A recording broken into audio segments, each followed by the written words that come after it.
Now, we're going to do a bit of we started to implement this 3 or 4 conferences ago. It actually became a good way to wrap up the conference. So I'd like to ask Malcolm and Jonathan back up on stage. Veterans of both the conference industry and age, okay?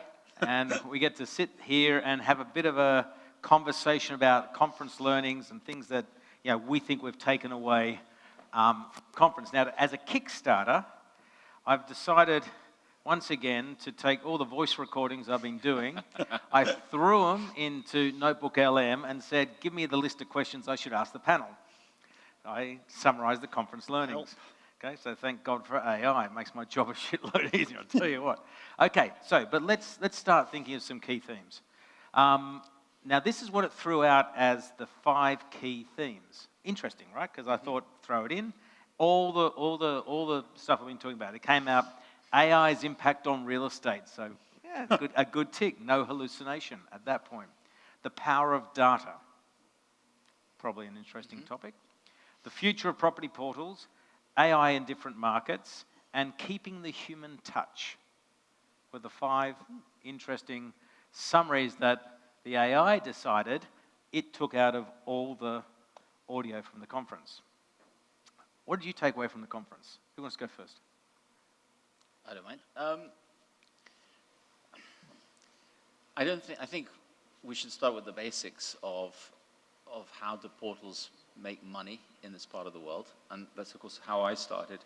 And then we can, once we've understood competitive positions, how different platforms are serving their agents, developers, and end users, then how can they become more effective through using technology? So I think whenever we talk about AI, and it's impossible not to with Simon around, we have to think what particular part, which particular business model are we understanding it within, and how will it impact the different lives of portals, agencies, and users.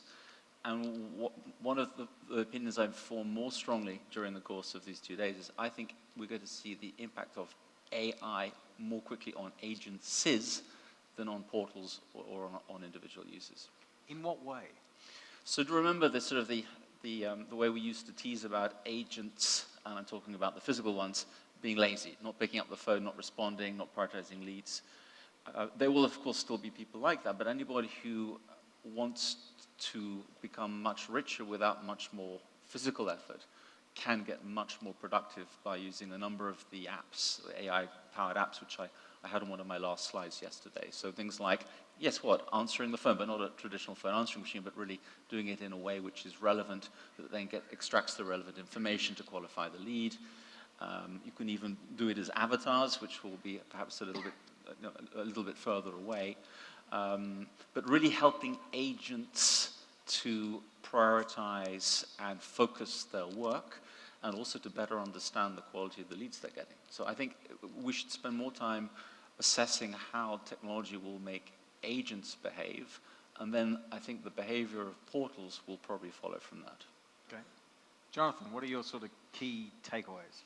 So I think my top takeaway is a kind of reinforcement of an impression I've had for a few years, which is just how divergent the Asian and LATAM business models are becoming from the European and American and Australian. And, it seems very clear to me now that I guess, I've believed for a long time that in all the markets, the ultimate kind of end goal is a transactional platform, a platform that, involves marketing, but also involves completing the transaction, etc., with brokers on a single kind of platform environment.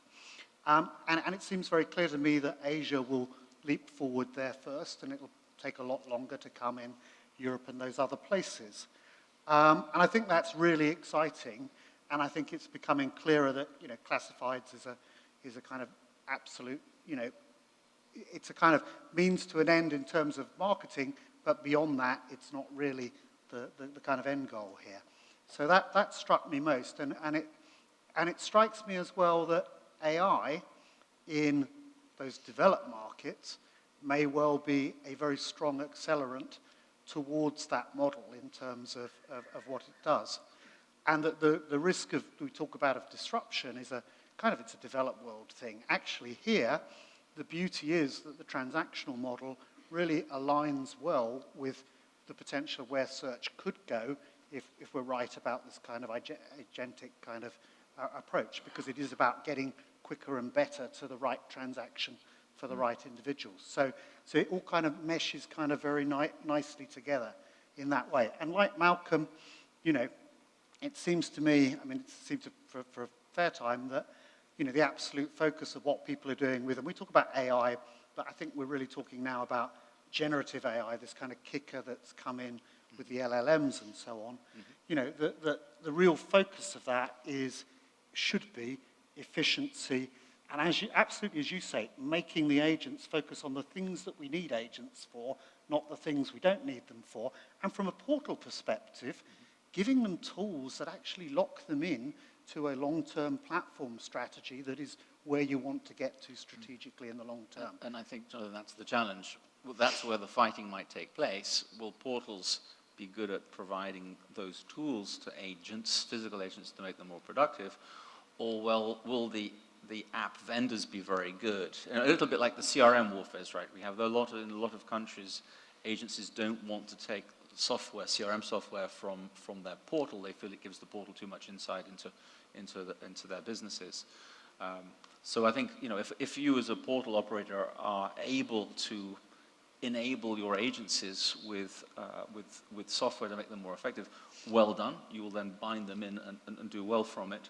I suspect in more competitive markets, you're going to find, and also perhaps where you have a more concentrated agency structure, you're going to find a lot of third-party vendors focusing on trying to empower those agents. And that fight, that sort of tension is likely to wake up a few people in some of the portals to think, what will they have to do to respond to that?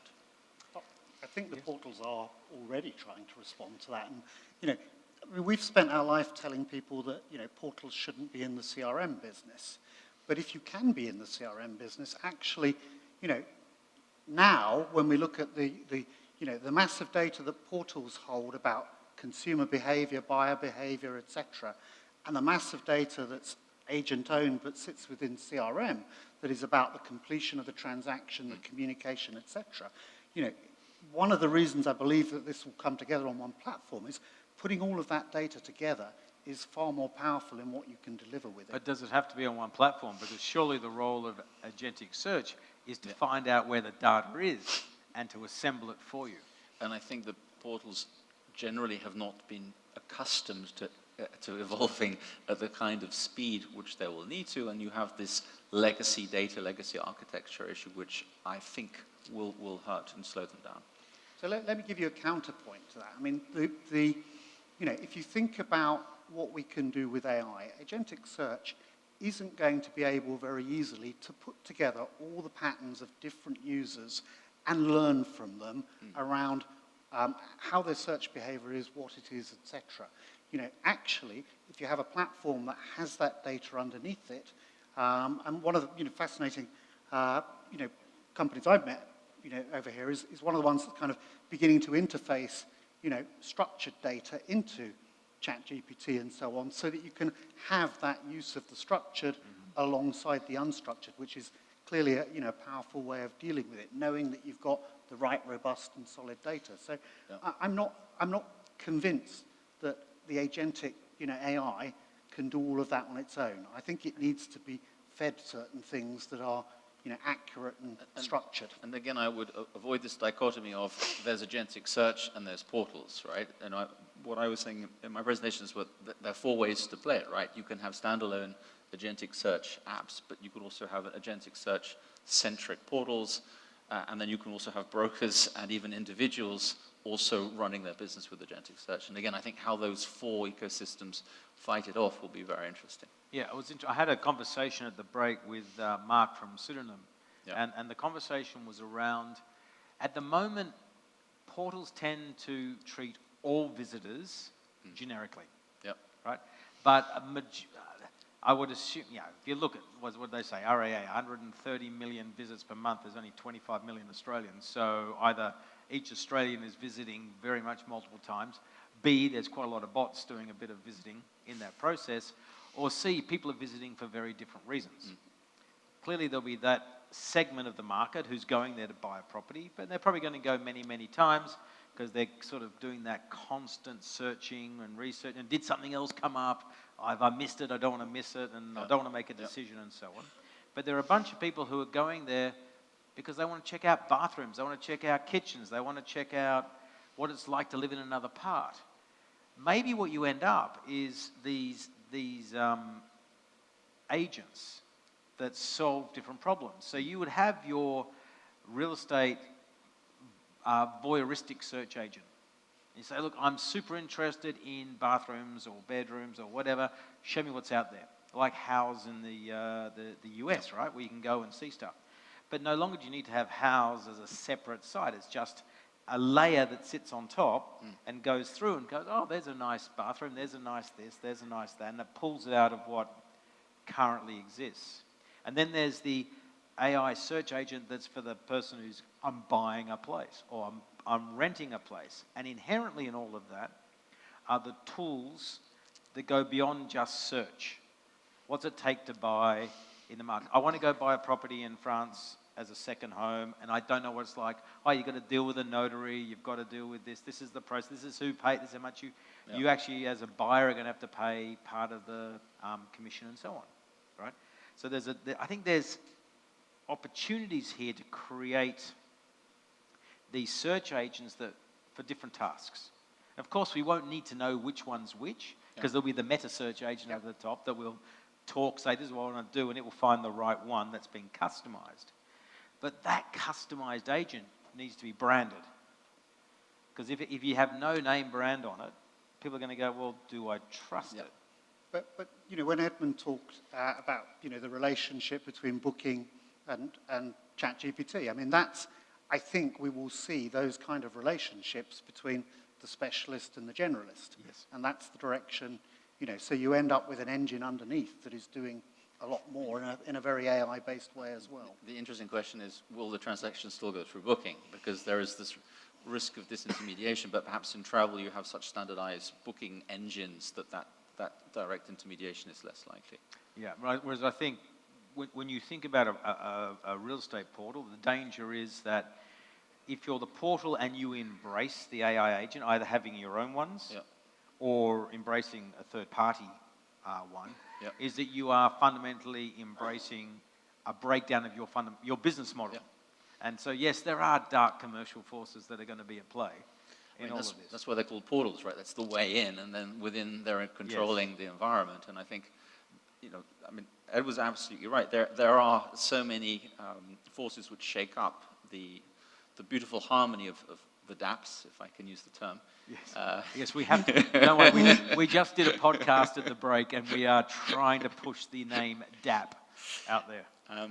I think if you are so fortunate as to be one, you'll just have different values. You will be much more tempted for the status quo if you're a number two. If you're let's say a Zoopla in the UK, or an iProperty in Singapore. I think Darius has left. Then you may want to take more risk in opening up your whole search model so that you aren't the only portal, as it were. You're embracing content from multiple sources. But the challenge is always, is your brand going to be at risk of being diluted by not being able to audit and verify the content from coming from all those sources? But then you'll have agents that do the auditing and verifying. But can you trust those ones? I think we are going to continue to improve in a good direction around the quality. You're not going to probably continue to improve in a bad direction, right? Remember Google in 2000? For those of you in the room who were Googling in 2000, it was not a pretty experience. And I'd be sitting in Switzerland, I'd be getting search results for things happening in California, which wasn't very relevant to what I was trying to do. But now, phenomenally better targeted. And I'm sure we will expect the same kind of experience improvement, but just faster. But one thing that strikes me about Asia is that actually, the transactional businesses that are developing, as they see these models, come about, if they work, actually they're much freer to adopt them. It's much easier for them. They're not in the kind of positions of the DApps. Yep. They are, they are, potentially much more open to moving forward faster. And it may be, if these models, really do begin to develop in an interesting way, that we see them, sprout again faster in Asia than we do in Europe. Yeah, I think the point Malcolm brought up about agencies taking on these agents, so to speak, or at least AI-enabled tools. Yeah, exactly.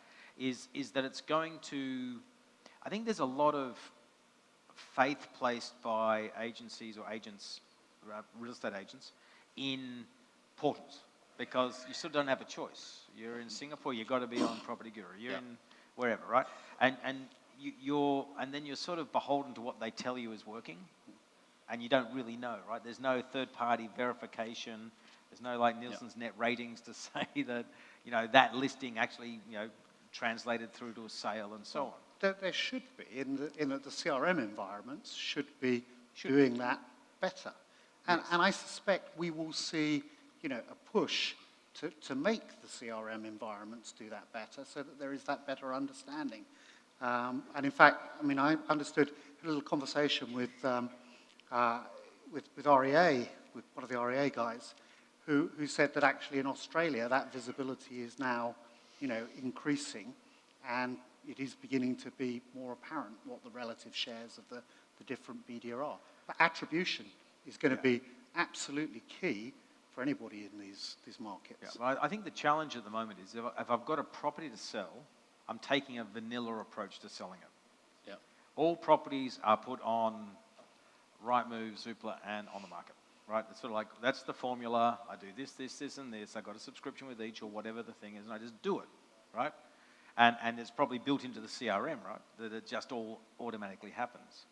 But the reality is, if I've got 20 properties, it's not exactly the same type of buyer for each of the properties. And that buyer doesn't consume media in equal proportions to every other buyer. They actually will have different consumptions. Some may not even go into the portal world. They may be in, I don't know, in the Telegram world, in my Uzbekistan example, they may be in the Facebook world. And therefore, those properties should be more targeted to where the buyer is.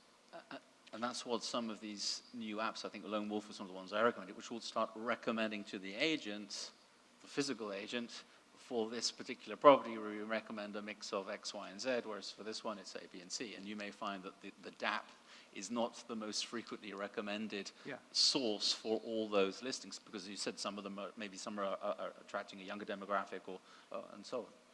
But the DAP strategy is going to be to say, well, actually I have to price in a way that I take all the listings, and that's what we're increasingly seeing, and we see in competitive markets anyway. So, you deal with that as a DAP through pricing mechanisms. But again, the magic, how many premium slots can I package in issue, I think is the one which we're all scratching our heads around. Yeah, but remember, the premium slots are about things that are difficult and slow to sell. So actually they're things that are valuable to push and so on. So but if you're the agent, or if you're the AI-generated app advising that agent, wouldn't you exactly say, well, these are difficult properties to sell on the DAP, therefore we recommend these 5, 6 following additional channels? Well, I think that's what does happen, but it doesn't necessarily mean actually they're any easier to sell on those other channels. Yeah, it's just that popping them up, we know, gives them greater visibility. And the way portals work nowadays is to sell share of viewership, not more leads as such. I think greater transparency on the effectiveness of each marketing channel is more likely to lead to less revenue going in their direction than more revenue going in their direction. Okay? Because not all listings have to be upgraded. True. Right? Therefore, it can't be that, oh yeah, that's actually more effective than we all thought, and therefore the price is higher. It's unlikely to be that. You may be right, Simon, but I've seen so many analysis from the inside of portals where the effective cost per lead which agents are getting from them is so much better than anything else which is available in that market. But there will come a time when because prices go up so much, leads go down, that there's a tipping point. But I haven't seen it yet. But I'm sure it will come. Yeah, but it's cost per lead. I mean, once again, I have a hypothesis which I'd love to test one day, is that people who visit a website fit into a number of categories. One of the categories are those who are actually going to buy. And if I'm actually going to buy, I'm probably going to look at all the listings that meet my search criteria, no matter where they are in the listing results. And they're the people that lead to the transaction at the end. Everyone else doesn't lead to a transaction. They lead to an interaction and maybe a lead, but it's not a real lead. It's not a valuable lead in that process. So my only argument here is I can see more transparency coming, and with more transparency will become more truth, and with more truth we'll get better accuracy in where the spend goes. The irony is some portals may find they can charge more once the transparency is out. Maybe, but my hypothesis is maybe not in that process. Now, can we please bring up the questions? Okay, otherwise we're going to go down a rabbit hole here.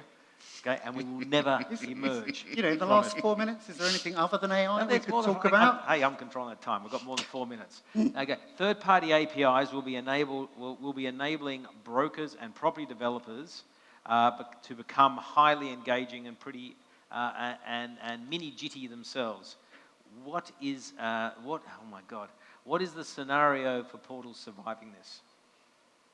So I think the reality there is if the functionality is on the portal and the functionality is on the agent site, the consumers will still go for the first preference of the portal because the portal aggregates and it has the same capability. So I don't think that changes. And we know traditionally, product has never won a battle in a real estate market. You can have pretty dire product and still be the number one because of your brand and your strength and the network effects you get and so on. And I think brand is the most important. I think one thing we will see is dApps having to spend more money on branding.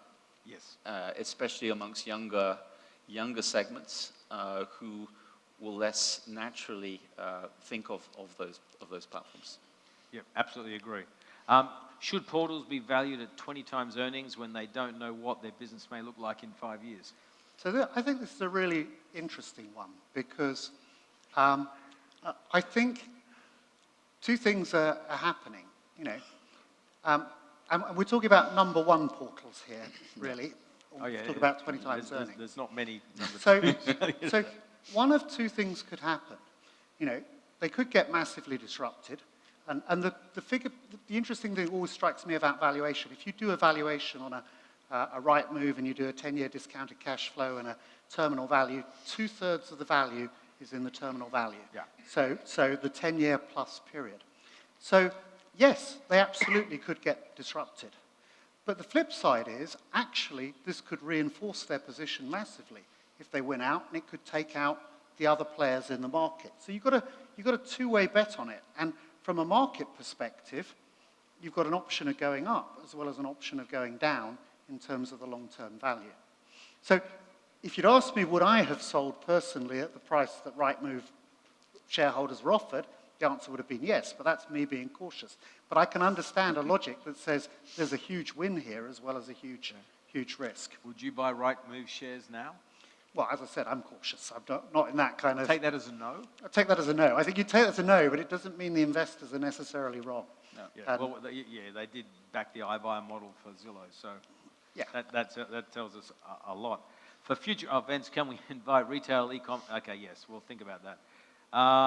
Emerging, okay, right. So what else have we got in questions? So just following up on that, I think number twos are in an increasingly worse position. It's clear that we've seen divergence, in revenues. The stronger the number ones get, the weaker the number twos get, and the network effects begin to increase. So I do think, one of the things we haven't talked about is, is there a kind of strong future for number twos? I think there's a counter-argument, Jonathan. I think you could argue that a number two that's very fast in transforming the user experience with a more agentic experience and reaching out to more sources could, in theory, be actually more disruptive to the number one. So it's not, I think if the game hadn't changed, if it was all just dap, as it were, it's just about trying to get more traffic and more leads, then I think the number one is super entrenched and in a great position. because it's very difficult to change those traffic relative market shares. But now we're talking about there's so many more tools which in theory you as portal operators can actually bring to the user experience and to the agent's experience. I actually think that the prospects of number twos could be more interesting. Well, I mean, Simon's point earlier, we look at the speed of development in this market. You go from operator to Manus in 6 or 8 or whatever weeks it was. The ability to replicate this stuff seems to be very fast. So, I understand, I buy what you're saying, and also I buy the risk to the number one commercial model being substantial and you wanting to maybe hold back until later. But I think you would find the number one still, able to follow reasonably quickly in terms of a functionality. It's their game to lose. Yeah, absolutely. I think it's the spot-on way to put it. So if you're CoStar, would have you bought Homes.com on the market and make a bid for domain? No. Unless they've got some kind of secret source that we're not seeing. And I keep worrying about that. And I spent a lot of time talking to people over the last day about Matterport, to try and figure whether there's something in there that I'm missing that, is there. But no, I mean, I think it's really hard to see how that happens. I think you buy Zoopla and combine it with on the market, if the Competition and Markets Authority allows you to. Yeah, I think that's the rational step. But do I think these are strategies to overtake the number one? Yeah. I'm finding it really hard to see how you take the number one down. But even that term of overtake makes less sense when we're talking, again, if we're just in an advertising-based world, then what does overtake really mean? Because what we're talking about is reducing the traffic gap and thus the gap in leads generated. That doesn't really produce an attractive return on investment for the number two. I think it's very difficult to also change the business model in a way that those people investing in building up that traffic are actually going to get a return. Because it's not going to be just by having on a listing pricing model. I think you'll need to change the actual offering and model if you're going to actually have a standout, valuable company. But maybe CoStar has your strategy. Maybe it's got in mind of changing the whole search experience across its 3 portals. And that's why I keep asking about Matterport and, the Andy Florence experiments, around, avatar in Matterport and creating a visual experience and so on. I still don't think it's there enough. And I think one of the things we are learning from a couple of roller coaster rides in AI is that it's getting faster and faster to get 95% as good as some of the flagship software products, right? And that's, so, very interesting to have bought Matterport, but I suspect that we're going to get better and better at simulating 3D models from relatively few photographs using large language model based applications. So I think having a competitive and sustainable competitive advantage from tech is increasingly less likely. I think the sustainable competitive advantage actually comes from having most of the buyers and most of the sellers on the same platform and being clever enough to keep them there. Agree. Anything else that you want to bring up around key learnings? I mean, if you take a step back, it's dare I say, AI and the agents rather than necessarily the portals in the process and their capacity to take hold of it. Yep. It may be providing the buyer and the seller with tools. And I was talking to someone before about there should be an AI seller app. Not app, sorry. So FSBO, right? We're talking about a vendor app. Not even for a vendor app, but just to help the seller who doesn't normally sell their property to know how to navigate the world, right? So, I mean, you touched on that in this morning's session, but, that was the fourth party which I referred to, right? The way that AI-based apps will help you as individuals to sell your home. And I do predict, it's always been a mystery for me that fewer people aren't selling their own homes and not having to, hand out 3% to an agent.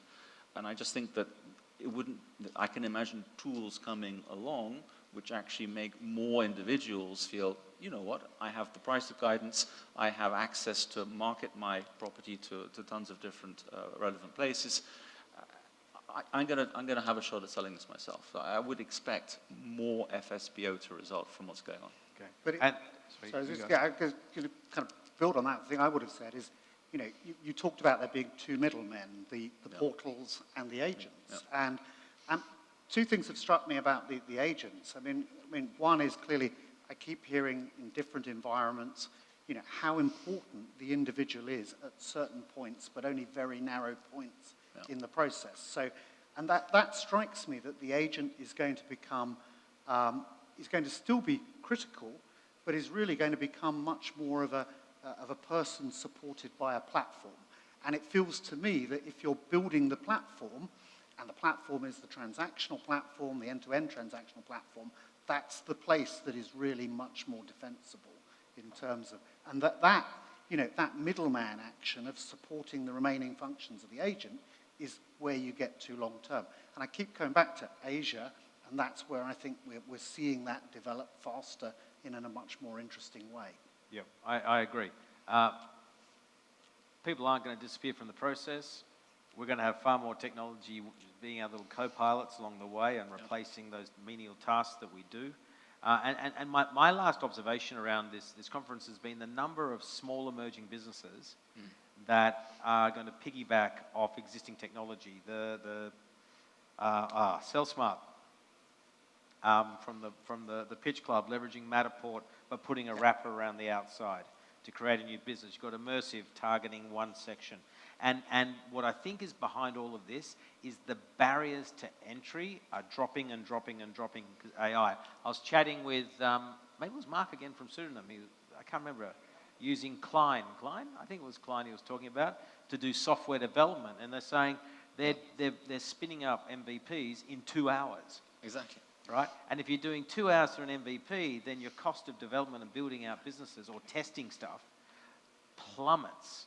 Right? And so those inherent barriers of I had to go raise $500,000 or get some seed funding now sort of evaporates in this whole process. I mean, I think the whole economics of being what we used to call a tech-enabled brokerage, but I think a Fazwas is a good example of what we're talking about. We're talking about a high-traffic sales machine. The economics of that are looking much more attractive than a traditional large-scale brokerage like an EXP in the US, because you can just take out so much of your costs using AI. And what you're left with is a stream of traffic, which still relies off the old portal model, and then just the machine of super focused sellers. So I think these are phenomena which I think we'll agree we're going to see here before we see in Europe, and I think it'll be very interesting to see how they grow over the next couple of years. Here in LATAM, I would add.